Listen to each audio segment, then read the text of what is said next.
Legal issues surrounding the Kensington Expressway project continue with a new lawsuit now filed in federal court just today. 2 News Side's Nate Benson has been following this story extremely closely for us, and he has the latest today. Nate, what's this one about? Yeah, that's right, Scott. Today's filing is the 5th lawsuit filed in the last month regarding the state's billion-dollar Kensington Expressway project.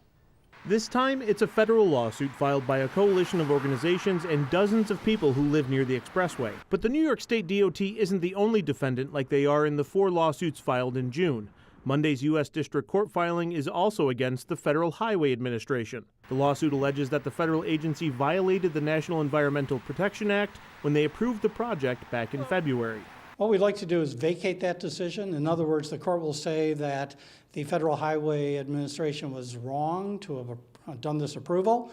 It will then order the FHWA to step back and redo it. It was the FHWA that provided the final approval of the $1 billion cap and tunnel plan proposed by the state DOT.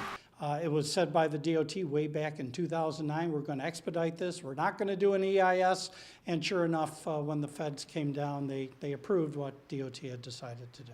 You may remember that the Federal Highway Administration approved those plans after only 3 days of consideration. The agency received the plan on February 13th and approved it February 16th. The same day that Governor Hochul hosted an event attended by hundreds aimed at showing all of the support the project has. We want something better for the east side of Buffalo. We want a fully restored Humboldt Parkway. We want radial streets that are vibrant. Michael Gaynor is a member of the East Side Parkways Coalition. He says the latest in a series of lawsuits is one of the tools they're using to hopefully send a message to lawmakers and force further environmental studies. People think, well, where are the cars going to go? We have an expressway that goes to downtown Buffalo right now.